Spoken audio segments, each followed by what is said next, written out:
Hello, I'm Fred Jones, connoisseur of malpractice, and this is Board Deck and Dice. Today we are going to start my countdown of top 50 games, I guess you could say, of all time. There are a few caveats on that. I have not played thousands upon thousands of games.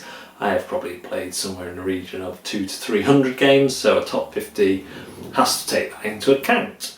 The way I did this was I used the Tom Bassel method. I can't even say his name. The way I did this was I used the Tim Vessel method of writing out the games I played enough of onto separate pieces of paper, picked one at random, and then put games to one side or another depending on whether I wanted to play them more than the game in the middle, and then just kept on going until I constructed a roughly top 100. But because, again, of my relative inexperience in games, it wasn't worth doing a top 100 games, so I stuck to the top 50. So there may be some games which you don't consider classics. I'm not saying any of them classics, and I didn't even really look at previous ratings I've done, because this was just based on where I am now, with family and my game group, what I would rather play and what I think I would get the most fun out of. So there may be games that are technically better than games in the top tier, but just they're not ones that would perhaps be getting played right this minute. So that's how I've done it. It's all subjective anyway, these lists, but I thought I'd have a crack at one, go through the process and see if that was of interest to people. So without further ado, we will start at number 50, which is Valeria Card Kingdoms, or as I call it, the Machikoro Killer. Valeria, much like Machikoro, gives you 2 dice which you roll to activate, in this case, citizens, which you can then use to gain resources, which are used to buy more citizens or domains, or attack monsters, each of which give you victory points. The nice thing about Card Kingdoms is that both dice activate cards, and the combined total of those dice activate cards. So if I roll a 3 and a 6, I'm going to activate 3, 6 and 9 if I have those cards. The domains give you either one-off or continuous powers and also count towards your victory points, and the monsters will give you some kind of reward as well. There are also secret point scoring cards. You choose a Duke, which will score you more points for certain resources and certain cards at the end of the game. And altogether, it's just much more interesting to me than Machikoro, because I'm constantly engaged. I get resources on whenever those dice are thrown, as long as they activate my numbers. So I'm always involved in the game. Number 49 is a real-time speed game called Greedy Goblins. In Greedy Goblins, a number of mines are set up, and also the Goblin headquarters. In the middle of the arena, these mines set up in a circle, are a number of tiles face down. Some of these are gems. If you collect gems of the same colour, they're worth more to you, and there are various other things you can collect, but the important one is dynamite, because dynamite is good unless you get too much of it. When everyone says go, you will be picking up a tile, looking at it and placing it on one of the mines, but not the Guildhall, I think it's called, and you're trying to build a nice nest egg for yourself of gems, whilst trapping other people and tricking them. And the way you do that is 1 dynamite will double whatever the value is of that card, 2 will triple, but 3 will blow up that 9. And when you think you've got a nice nest egg on one of these things, you put your colour token on it and that mine is closed, it cannot be added to. So there's a really nice game here of trying to trick other people about where you're building the big pool of gems, and also keeping an eye on things and jumping in at the right time. We really like Greedy Goblins. It's 49. Number 48 is Ice Cool, the now famous dexterity game with little penguins that have weighted, rounded bottoms, and you're flicking these, and because of the rounded bottoms and the weights, you can make them jump, you can make them curve. The game itself is kind of, I guess, squashed around that theme. I kind of like it. The scoring is a bit broken, but in my review I suggested a house rule, which personally I think fixes the scoring, and I should be earning some commission off that. But Ice Cool is a great dexterity game, and the arena is built out of the box, and it's just a fantastic, not expensive dexterity game that will go down well with any family.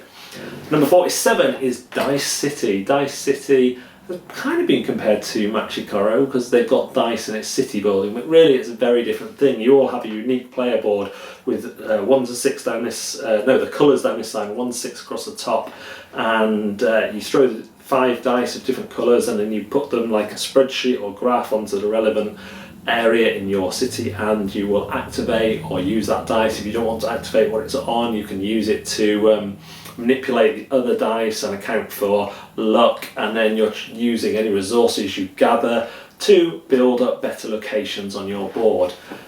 You can go after bandits, you can do trade route, you can simply build the highest scoring city that you can, and there are multiple ways of finishing the game, of starting the end round, so you can even gather as many points as you can really quickly and then force the ending of the game. It's a very interesting, very fun game. Biggest criticism is it feels a little bit solitary, but as I've played it more, I've learned that the best way for me to play it is actually keep an eye on what everyone else is doing, especially if someone gets 2 full rows, they can force the end of the game. So you do need to play it with an eye on everyone else, and I haven't found it so solitary as much as other people have. Number 47, Dice City. Number 46 is Legendary Marvel, the first but not the last deck builder on this list. Legendary Marvel is a big box cooperative deck building game where you're taking characters from the Marvel universe and fighting a mastermind villain who will have what's called a scheme, which kind of sets the rules for that. They all follow generally the same rules, but the twists and turns are set by the mastermind, and it works really well as a deck building game. It's clear, easy for people to pick up.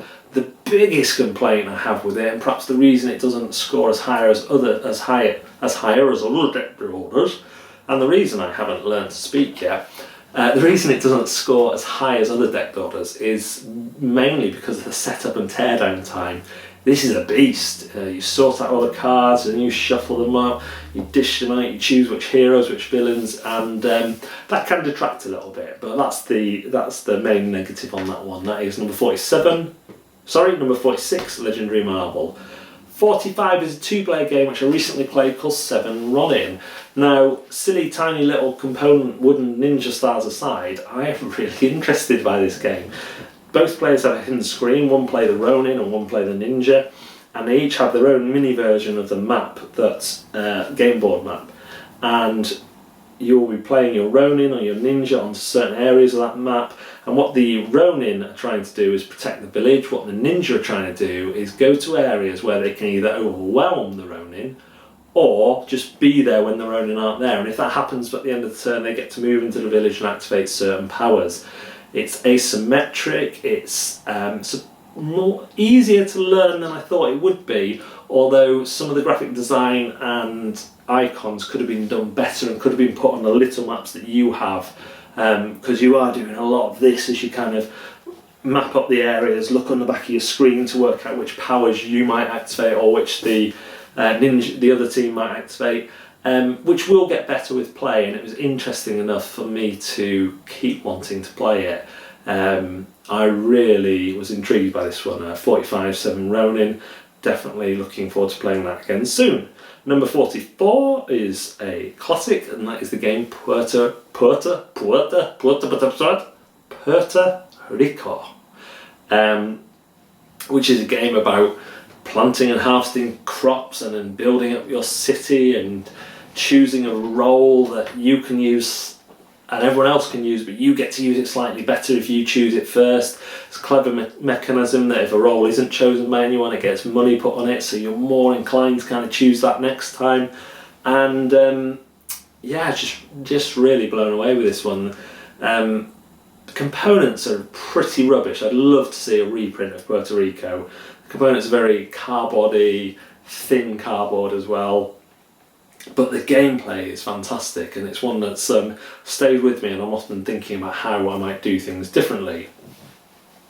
Number 43 is PitchCar, another dexterity game, and PitchCar is very simply you build a wooden track out of the pieces in the box, and then you flick little wooden discs around it in turn order, trying to win the race. and it just works. It scales really well. It's better at higher play counts, but you can still do races with having 2 each or whatever, or just do pole positions so you can flick around in the least number of flicks. Very simple rules. There are rules for crashing and for knocking people off the track, which we tend to play with because it makes it a bit more fun. There are expansions you can buy that add crossroads, jumps and all sorts. PitchCar is a fantastic dexterity game and one that looks the biz out on the table. That's 43, PitchCar. Number 42 is a 2-player game called JurassAttack. This is a 2-player symmetrical game where you have a pack of cards each that have the same dinosaurs on, and you will draw 5. And there's a couple of neat little tricks here. The first is that you can generally play a dinosaur one of one type, or a dinosaur that will pack. There are certain dinosaurs that will pack with other animals, meaning you can play more than one card face down. One player will play their card face down, and if they play one, you'll be thinking, now is that the big Tyrannosaurus that has the most attack power, or is this just a trick to get me to play a higher card? And the other neat catch is whoever wins the hand doesn't get to refresh their hand. So if your opponent goes in with 3 cards, you might be thinking, well, I might throw this one because then I'll have 5 cards against their 2.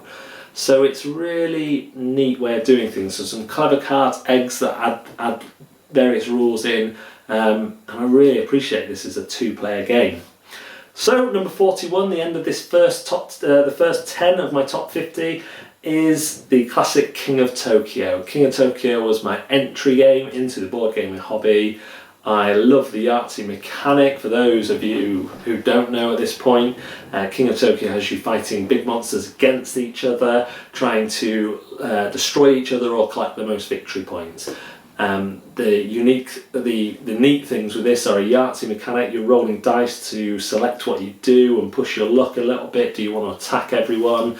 If you're the monster in Tokyo, you get to attack everyone else, but you can't heal, but you get victory points every go you start in Tokyo. If you're outside of Tokyo, you only attack the monster inside Tokyo, but you want to heal up just in case they send you into Tokyo after you attack them.